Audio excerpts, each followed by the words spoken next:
Welcome back at WNST, Towson, Baltimore, and Baltimore Positive. Just what it says out here. And Don Moeller and I get together, and we have not had an ice cream social really here this summer, but we do. Maybe a little wake and bake, maybe a little honey graham, maybe a little key lime pie. Don, what is your favorite? Have you? I have not asked you that question yet this summer, and I know you sampled many of the flavors. I have sampled many of the flavors.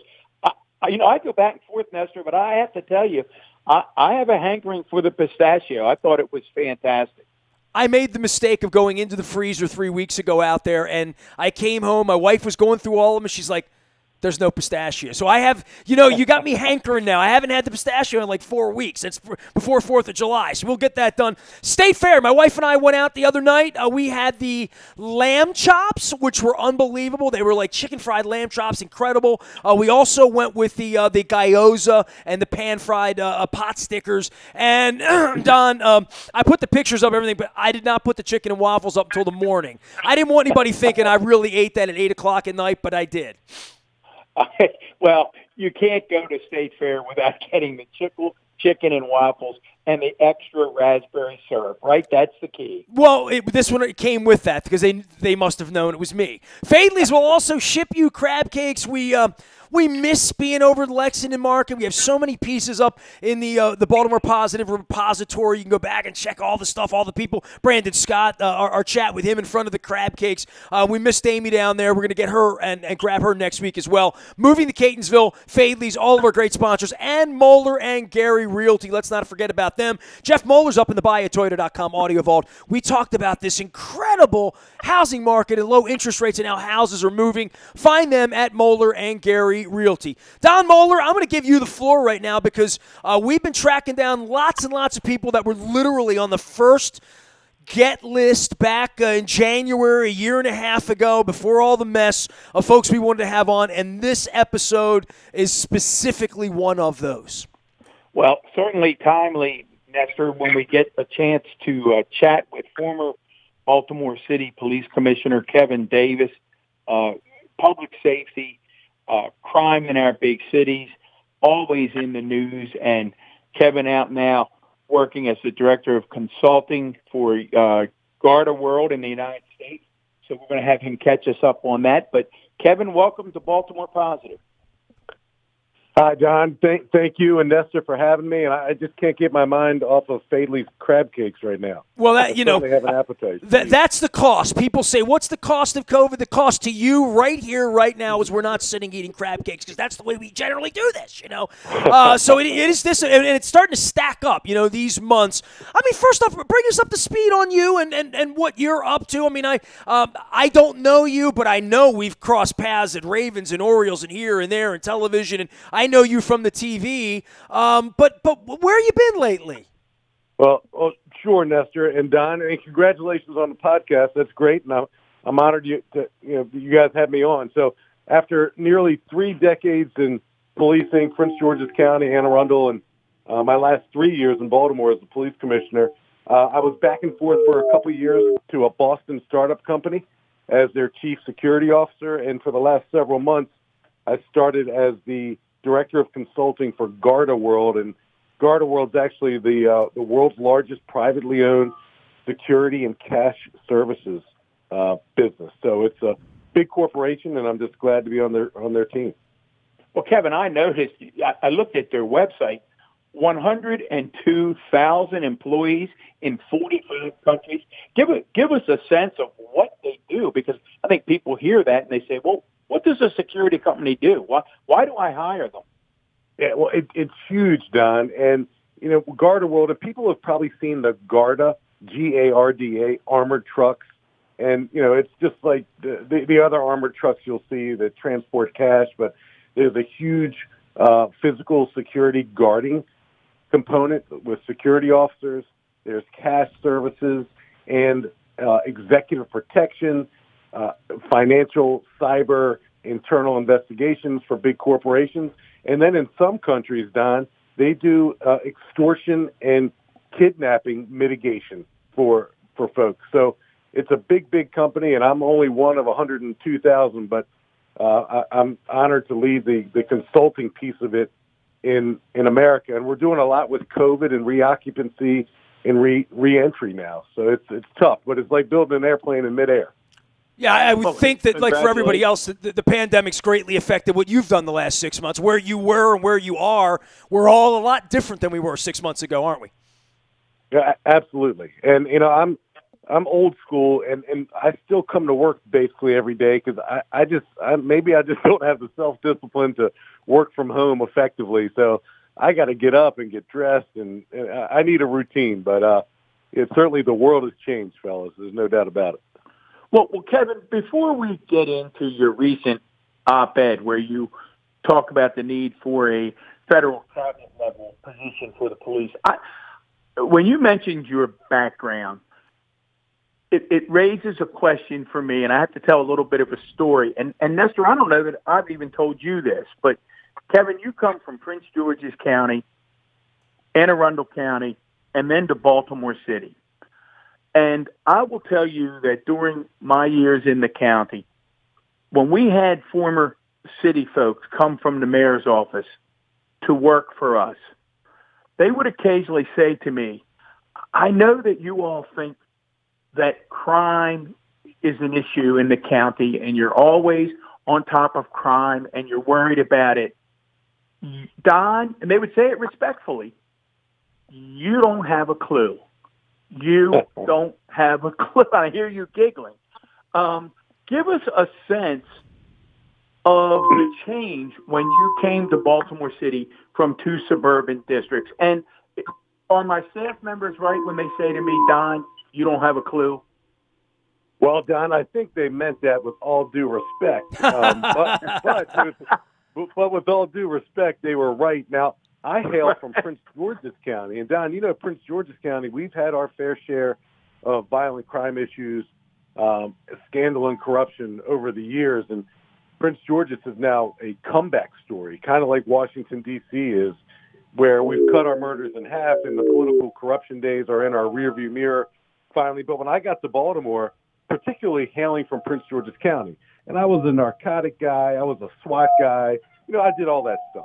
When I got to Baltimore, I'm like, this will obviously be very familiar to me because I've already policed in a tough jurisdiction. But there is no comparison, Don. The volume of violence and trauma and actually, political meddling is on steroids in a place like Baltimore. And, if I could wave a magic wand over Baltimore to reduce violent crime, it would be the drug addiction epidemic that's been going on for far too many years. Baltimore's population is estimated just under 600,000 now. And I remember Dr. Lena Nguyen, the former health commissioner who served with me when I was police commissioner, she would tell me routinely that there are conservatively, out of about 600,000 residents in the city, 35,000 addicts who are addicted to heroin and oxycodone and opioids. So drug addiction really drives the drug distribution market and drives the violence, and the retaliatory violence down in Baltimore is so real you can cut it with a knife. It's something else. Kevin, I want you to pick up on that point because I've had a former police chief one day, and I won't get the numbers correct, but you'll get the gist of what I'm about to say. A former police chief walked me through one day the numbers that Dr. Nguyen shared with you and began to put a dollar amount on the amount of goods that had to be stolen in a normal day by someone addicted to drugs who then had to turn it around and sell it for street value. And the amount of goods that had to be stolen was in the millions of dollars regularly just to support a drug habit.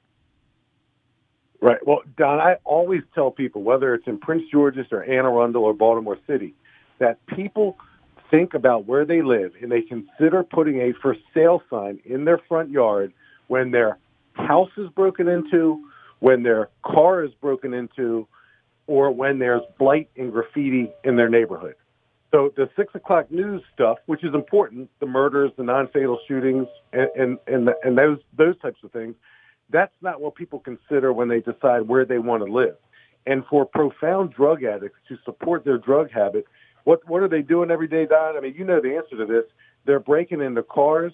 Yep. They're breaking into commercial construction sites and stealing copper. They're breaking into houses and going to pawn shops and scrap metal facilities.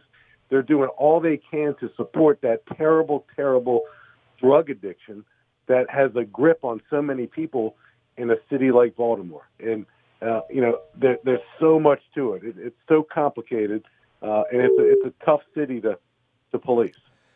Kevin Davis is our guest. He's now the Director of Consulting Services at Garda World, but of course the one-time Baltimore Police Department Commissioner in 15, 16, 17, 18 period of time, but a long, long time in the D.C. suburbs. We talk about this. For me, I live at the harbor, right? I've lived down here almost 2 decades, since 2003.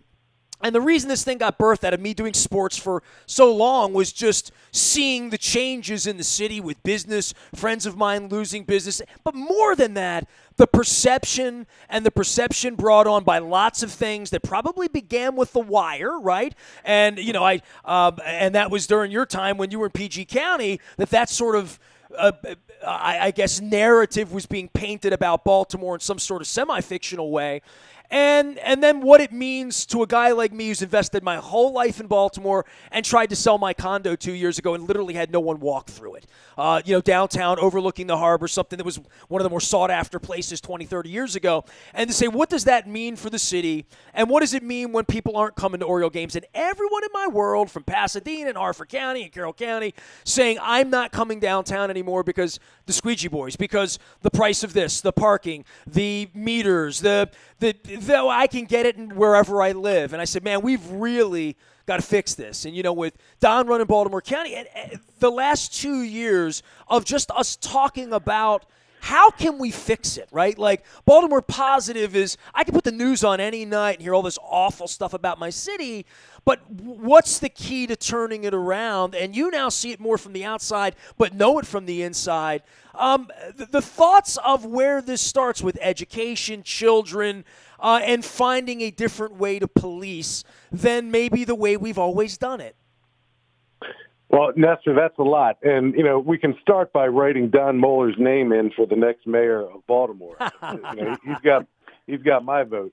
But perception is reality in a place like Baltimore. And, it probably started well before The Wire. And The Wire, a lot of people see as a documentary of sorts, just not a documentary on policing, but on politics, on education, on the port community. I mean, that was it really ran the gamut of ills. But particularly after the in-custody death of Freddie Gray in 2015, the riots that ensued, and yes, I use the word riots because 42 pharmacies were looted and old folks' homes under construction were burned to the ground.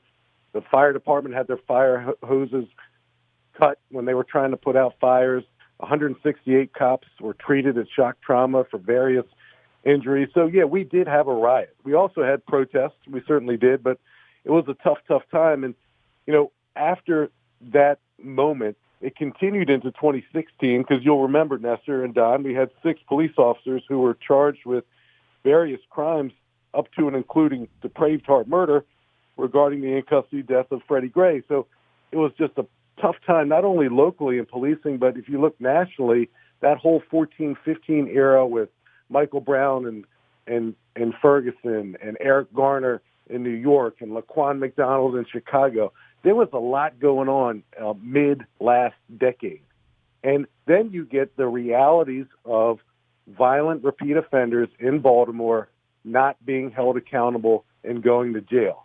Now, every time I would say that when I was wearing a uniform, I was accused of being depraved myself. You don't care about second chances. Well, of course I do. And I think we need to treat drug addiction and we need to treat mental illness and behavioral disabilities as things that we can treat and rehabilitate. But I do think that jails and prisons are for violent repeat offenders who harm other people. And there's a reality associated with the fact that right now violent repeat offenders in places like Baltimore, and it's occurring in Philadelphia, it's occurring in New York, it's occurring in other places, are getting swept up into this into this social justice, criminal justice reform moment, and we're losing sight on what's important. We can walk and chew gum at the same time. We don't have to put drug addicts and mentally ill people in jail. Okay, check that box. I get it, and everybody else gets it. But we do need to put people who are repeatedly violent and who harm other people and carry guns into jails to at minimally interrupt their behaviors, and that's not happening right now. Boy, Kevin, there's a lot of wisdom and insight, obviously, in what you just shared, because I think what you just touched on is this whole idea that it doesn't have to be an either or, and maybe talk a little bit about that through the lens of what I think was an unfortunate term in terms of defunding police. When I look at that topic, what it says to me is perhaps we've asked police departments to be too many things over the years, and there's a way to reallocate budgets to take care of social needs and housing needs and drug addiction needs and domestic abuse needs in another way, and let's figure out how we use our resources. It doesn't have to be an either or, and I wonder if you could talk a little bit more about that. Yeah, Don, I mean, you nailed it right there. The way you just described it, absolutely most people would agree with you. But, and again, I don't want to get too political, but the cancel culture came up with defund and dismantle. And they mean defund and dismantle. So I don't care what anybody tells you. That's what they mean. And my budget was $500 million a year in Baltimore, and about 85% of that went to salaries and benefits. And Don, you know from your so many years running the government in Baltimore County, there's not a lot of fat on the bone with police budgets, and the budgets go to pay salaries. So I tell people that all the time. Well, and I would also... When people talk about fat in government, they have to understand that about 80% of all government expenditure are in fixed benefits, salaries and benefits. Right. There's just not, when you take that out, there isn't a lot of fat on the bone. There's not. And, you know, the incoming mayor, or the presumptive mayor of Baltimore, recommended as the chair of the Baltimore City Council to cut $22 million from the Baltimore Police Department's budget that he referred to on the news as slush fund money. That's crazy. There's no slush fund money. And what he proposed doing was getting rid of the Marine unit in one of our nation's largest harbors, which I don't even think you can do. I think we're probably required to have some type of public safety Marine component in a port community. And then he also advocated getting rid of the nation's oldest mounted horse unit in the country, which they do so much work with PR and communities themselves. And we worked really hard with the B&O Railroad Museum to get people, we raise money to erect new stables. So, but to get back to what you said earlier, Don, over the years, and I've been guilty of this myself, when elected officials and other people would come to the police department and say, hey, police department, can you take on this other responsibility? You know, can you take on these other issues because other parts of government and society aren't getting it done? We as police departments and police leaders have been enthusiastic amateurs, right? I'll say yes to anything. Can you do that? Yes, we'll do it. We'll take it on. We'll tackle it. And then we become enthusiastic amateurs and we relieve other people of their responsibilities. So I do think there's absolutely room for improvement, blended services, a blended approach to a lot of these issues, but it doesn't mean that we should take from the police to make these other good things happen. Give me an example of what you mean about that. Enthusiastic. Give me that term again. Enthusiastic amateur. Amateur. Right? Okay. I'd like to give you a Rocky Balboa line and say I invented that, but I probably didn't. I was in Philadelphia earlier this week, so I appreciate that. So man. It gets back to the 1990s and community policing. You know, should police officers actually staff rec centers and interact with kids in an educational environment and conduct athletic and educational activities? Is that for the police department to do?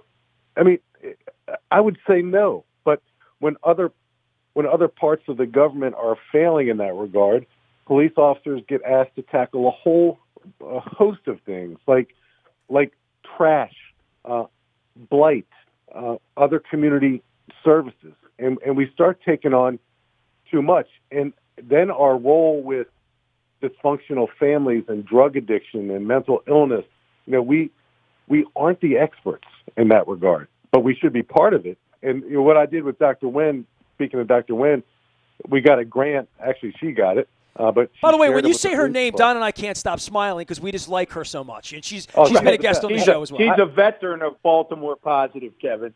I actually Garter World had me do a webinar recently, and my special guest was none other than Dr. Lena Nguyen. So she showed up over at Jennings last year. Was she 7 months pregnant, Don? I mean, I think so. And she showed up on CNN the night before birth, and I think somewhere right on the other side of the ER. Like literally, she's an amazing person. So every time you drop her name, I just makes us smile. What we did together, Nestor, is we got some money and we blended.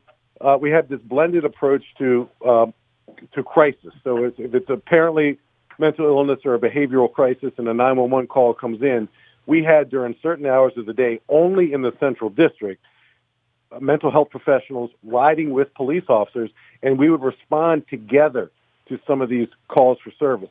But you can't take the police out of that equation or people will get killed or hurt.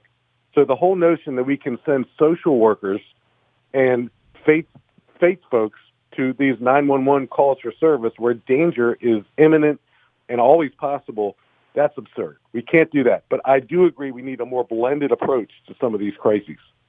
Well, Kevin, I'm going to ask you, and I promise you we will get to your op-ed, but there's so many things. We got to have 3 segments. We got to have him back on. That's it. But as you do, Nestor and I have tried to make sense for almost 2 years now of the gun trace task force scandal in Baltimore City. And Kevin, I just up front will tell you that we look at each other, we talk on and off the air, and we say to ourselves, how the hell does this happen? So educate us, as somebody who I'm sure that gave you a lot of pain, walk us through again how that happens in a police department. Sure, Don. Well, as you can imagine, it happens right under your noses, unbeknownst to you, slowly and over time. When I got to Baltimore, I increased the number of Baltimore detectives assigned to the FBI's anti-corruption task force because I had worked so closely with them when we took down Jack Johnson, who you'll recall was our county executive in Prince George's County. So I had been working with the FBI anti-corruption unit for years and years and years. So I enhanced the number of Baltimore cops that were assigned to that when I got to Baltimore. And as Operation Broken Boundaries started to unfold, and again, it unfolded unbeknownst to me because the feds and the U.S. Attorney's Office keep that away from the local police department, which is in and of itself an issue. But that Broken Boundaries investigation and what is referred to as the GTTF squad, although they've had various names throughout the years, harkens back to 2008. These guys and others have been doing what they were accused of doing and convicted of doing for over a decade before we took them down on March the 1st, 2017. So the whole notion that it was something that just happened is ridiculous. It didn't. No, but Kevin, I want to stop you. I'm going to interrupt you, and I apologize because this is the part that Nestor and I continue to dig down on and can't get an answer to. And I don't mean that it's your responsibility because, as you said, it started way before you. But how does that go on for a decade without numerous officers and numerous supervisors? I mean, when you have cops going in and stealing $100,000 from this safe and driving a car into a crowd of people so they run away and then making deals with drug dealers to split the profits, talk to us about the culture and how that happened long before you got there, Kevin. Yeah, well, Don, the culture is the word, and it's so thick in places like Baltimore, you can cut it with a knife. And let's be honest, Sergeant Wayne Jenkins is a sociopath criminal mastermind.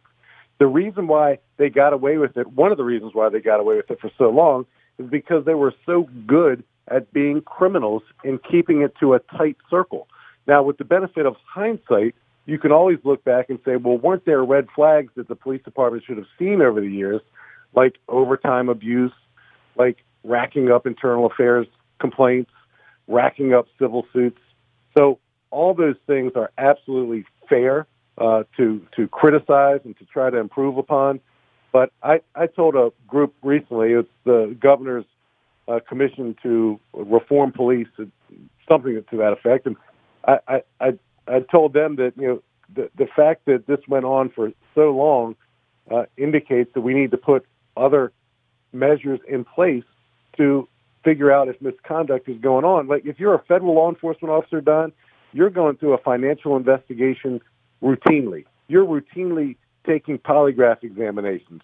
They check up on you and your personal lifestyle. They know if you've declared bankruptcy. They know if you're underwater with car payments and house payments. We don't do that in local law enforcement, and we need to do a much, much better job at that. I guess one of the questions I would have is if I got hired and I'm a young pup in any capacity, as an officer, inside, outside, with whatever that would be, and got a whiff of anything like that, and I'm a rank and file anything, where do you even turn with that? How do I even get to you if you're running the whole place? Who could I trust to say I believe something really awful is going? If anyone down the line knew, how safe would they be, and where could they go for safety?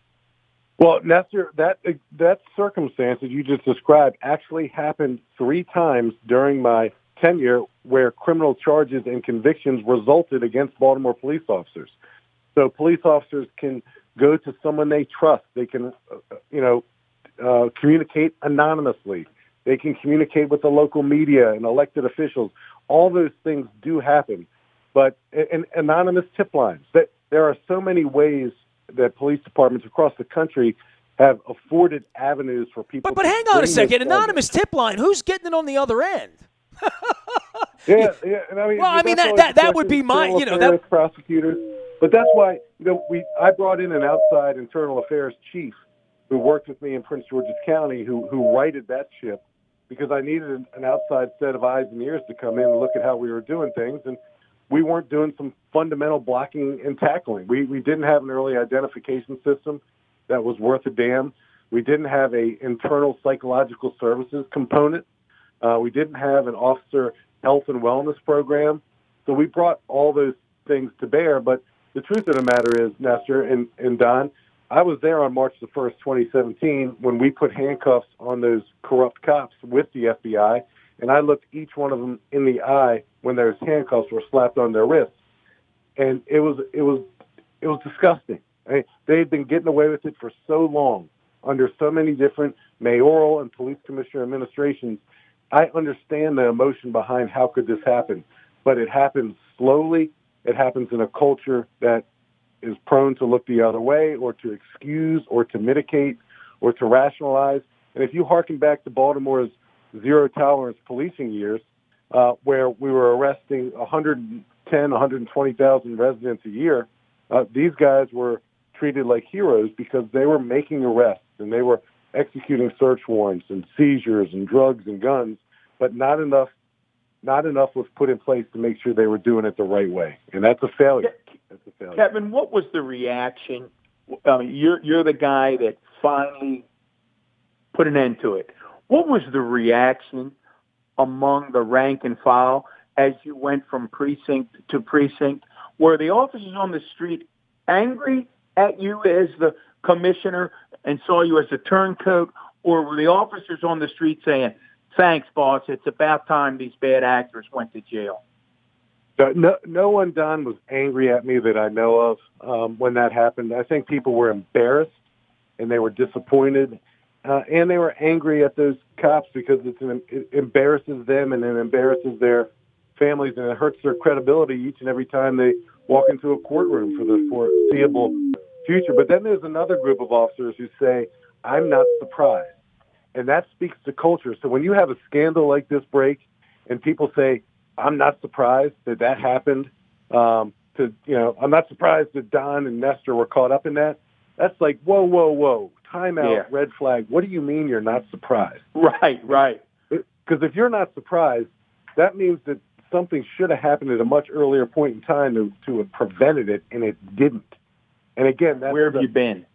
That's culture. That's culture. Where have you been? Well, Kevin, in the midst of all this, the other day you took the time to pen an op-ed, caught my eye, caught Nestor's eye. We immediately reached out and said, hey, we have to have Kevin come on and talk about why this would make a difference. And that is your suggestion in the Baltimore Sun that the next president needs to create a cabinet-level position, Secretary of Police. Tell us why that's not window dressing and why it would make a difference.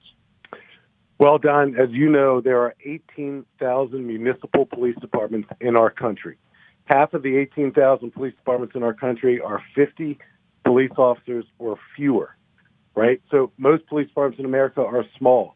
We have different standards, and we're all over the map when it comes to selection, training, hiring standards, use of force standards, investigation standards internally and criminally, where you get some police departments that really get it and are shining examples of how to do it right. You get some that are stuck in the 1970s, and then you get a whole bunch of people that are in between. And we need to standardize. I'm not an advocate for the federal government taking over policing, but when I speak to people who come from other countries and they come visit America, and I've had opportunities to interact with tons of people from all over the world, the first thing they all say is, I can't believe you guys have 18,000 police departments here. How do you pull it off? That must be so hard. And they're right. It is hard because there aren't any standards that we're compelled to follow. And I think policing is a very local issue. And I'm still an advocate for local policing, but I do think that there's some national standards that need to be in place to give our profession, if we're going to call it a profession, the credibility that it needs and for people to trust it.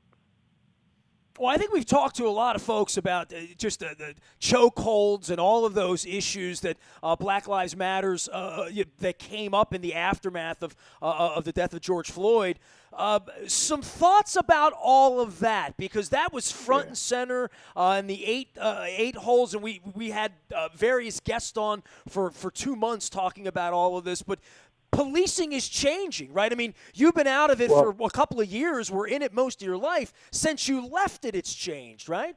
Well, Nestor, I'm going to be critical of a second of the elected officials, and most of them are congressional figures who are throwing things out there that need to be changed that have already been changed.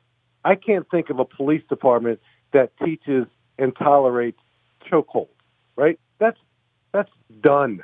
You know, we introduced in Baltimore when I was a police commissioner mandatory compliance with a respect for the dignity of life. We made it mandatory that other officers must, notify the police department of misconduct. You know, a lot of the things they're saying they want to be done have already been done or are in progress. So one of the reasons why I wrote this op-ed piece was, let's stop nibbling around the edges of this pie, and let's get to the heart of it all. And at the heart of it all is the fact that we have 18,000 police departments doing 18,000 different things. So, let's talk big-ticket items, and that's why I outlined a federal, state, and local. Here are some big-ticket things that you can do now to improve policing. So, again, the things that you are here advocates who aren't part of this profession advocating for, most of those things that they're advocating for are already done. Doesn't every municipality have a different – you mentioned so many of these police departments in smaller places and smaller groups of people and what they would need in, a SWAT team or, different things that New York would need that certainly you wouldn't need on the back roads of Iowa. But the funding of it and the technology piece and the staying up to standard in every way, from your cars to your uniforms to all facets of policing, the cost of that – much like education and all sorts of things, certainly in the aftermath of COVID, these do fall upon 18,000 different groups of people to pay for it and what they need in their town, right? That would be standard across the board. Yeah, well, absolutely. And Nestor, here's one example. I first got a camera inside of my police car in Prince George's County in 1998. We had in-car cameras in 1998, and we wore microphones on our gun belt, and we had microphones inside the police cars. When I came to Baltimore in 2015, not one police car had in-car cameras. None. Wow. Zero. Nor and mobile data computers. I got my first mobile data computer in my police car in Prince George's County in the 1990s as well. And until I partnered with the Governor Hogan and his Office of Crime Control and Prevention, and they paid $3 million for it. I don't know if people know this, but Governor Hogan is the one who funded mobile data computers for the Baltimore Police Department during my tenure. So Baltimore is just so far behind. In the state of Maryland alone, Nestor and Don, there's 180 police departments. And there are vast differences even amongst the big police departments, the big seven, if you will. And it just needs to be, okay, here's the threshold of professionalism that we are going to demand. And everyone has to, operate in each of those verticals, whether it's selection, hiring, training, discipline, use of force, et cetera. Everyone has to get up to a particular standard, or else those departments would be decertified. We have to get up to a standard. The only time we tend to pay attention to police departments nowadays is after something bad happens, and we need to pay attention on the front end. Well, Kevin, I want you now to shift into, because I know you teach this stuff, I want you to shift in to Professor Davis, and you've alluded to it, I think, in the last few minutes in your discussion with Nestor. The question becomes, do we have a few bad apples across the country, or do we have a systemic issue?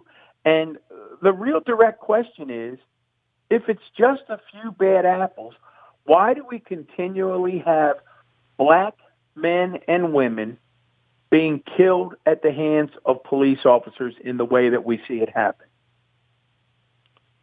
Well, Don, I really have to look at the statistics to see to what extent that bears out in reality. In 2019, I think the number of police-involved shootings in our country was 1,004. So where does that kind of land in terms of what's normal? There are far fewer police-involved shootings, far fewer in-custody deaths, and far fewer uses of force today than there were nearly 30 years ago when I became a police officer. We're certainly more aware of it now. We track it now. We examine data now. We're better trained now than we were. But it's a much larger issue now, and it's at top of mind for all of us, thanks largely to the cell phone camera, right. Because seeing is believing. So the profession has come a long, long way. There's no doubt about it. One thing we need to do to ensure, I look for three things in police officers, regardless of rank, and they're must-haves for me: compassion, empathy, and approachability. Those three things. And we need to find a better way when we hire police officers to do the impossible and to attempt to measure or find out whether they have compassion, empathy, and if they're approachable or not.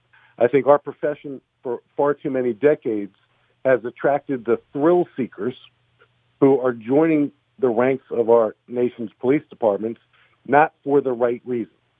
And when those thrill seekers also have narcissistic personality tendencies, then that's a recipe for disaster. We have psychological examinations right now for police officers, but we don't do what federal law enforcement does, and it's costly. And all my good ideas, Don, I'm afraid cost money. But in federal law enforcement, they put each candidate through a battery of behavioral assessments.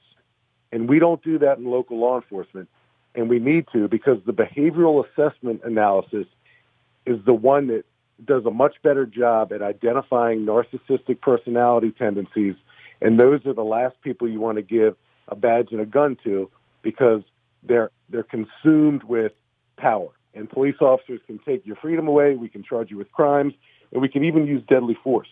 We have to be very careful about who we let into our profession. Well, Kevin, Nestor's heard me say this. I've said it multiple times on this show. I said it when we had Commissioner Harrison on. A former police chief communicated to me exactly what you just said one day when we were talking about this issue. And he said, Don, if we had a magic solution, if I had a magic potion, it would be one that would allow me to identify on the front end whether the applicant to be a police officer is joining out of a sense of service or out of a sense of adventure. And if I could weed out those who are looking for a sense of adventure, we would solve a multitude of sins. Absolutely. Absolutely, Don. Yeah, I teach a class at American University and a class at Catholic University, and they're mostly freshmen, some sophomores. It's a 100-level class. I'm not even qualified to teach a 100-level class, but I do. So, and they're all in the it's in the, criminal justice program. You know how many of my students tend to want to be police officers each and every semester? Zero. Right. They want to be lawyers. They want to, go on and do some federal law enforcement. But we have to find a way to attract not only people numerically to our profession, but the right types of people. And maybe we've been looking in all the wrong places. Kevin Davis is our guest. Go ahead, Nestor. Yeah, Director of Consulting Services, Gardner. And to your point, Don, we're going to have him back. There's no doubt. But before we let him jump today, and I appreciate his time, we can't have a former police commissioner on without getting your take, Kevin, on whether or not the Law Enforcement Bill of Rights needs another look and whether it's become a detriment to holding police officers accountable in terms of working with the FOP. Well, Don, I've got a very succinct answer on that I've given publicly on a number of occasions, and I think LEOBR has been around since 1975. My dad was a police officer before there was a police union, and he worked 7 days on and 1 day off, and they weren't well paid, and the working conditions were sometimes subpar. So I believe in police unions. I'm an advocate. The issue that I have with the Law Enforcement Officers Bill of Rights is with collective bargaining. And I think if we took a scalpel, not a sledgehammer, and we prohibited any discipline provisions to be included in a collective bargaining agreement, a lot of our problems would go away. And what I mean by that is in Maryland, police chiefs and the police commissioner of Baltimore is not the final authority on matters of discipline. And he or she needs to be. That way we can hold him or her accountable to remove those bad apples that you talked about earlier.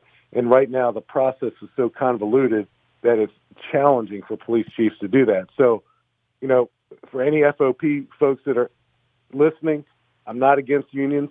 I've benefited from being a member of a union myself, but let's just take a scalpel, remove any collective bargaining agreement provisions for discipline, and let's give that final authority to the head of the organization. Well, Kevin, I said many times, and Don and I have been on this from the beginning as well, that we could talk about anything Baltimore positive, anything great that could happen here, but it really does come back to we've got to solve crime. That sits at the front of it. It sat in the front of the mayor's race. It'll be on the other side of this. And we really appreciate your insights into this because certainly, this has been your life, man. And we appreciate your service as well here in Baltimore a couple years ago, and glad that you're doing well and appreciate your insights. Well, thanks, Nestor and Don, and let's have me on. And I've got a face for radio, so bring me back sometime. Hey, we're going to zoom you up and get you a pro mic around. Here's what we're going to do, right? We'll count on you as being our public safety consultant. It's really been terrific, Kevin. Thank you. Thank you, gentlemen. Thanks for going extra time with us as well. Kevin Davis, the former police commissioner for the Baltimore PD, that was back in 15, 16, 17, and 18. First-time guest there. I'm going to be linking in with him. Don Moeller and I present all of these great Baltimore positive chats, and sometimes, we gotta talk about crime as well in regard to this, and it's not an easy topic for sure anytime we get together. We appreciate our friends at Taharka for supporting us, our friends at State Fair where I had the chicken and waffles, Fadley's where we hope to very, very soon maybe get together with Kevin Davis for some Fadley's crab cakes. You can still ship them anywhere. And our friends at Moeller & Gary Realty, Don's son Jeff doing a great job of closing deals even from 6 feet away out on Zoom and selling homes in a very, very interesting housing market. Learn and more at Moeller and Gary. We appreciate all of our sponsors. Certainly very, very appreciative to Kevin Davis for joining us and being a part of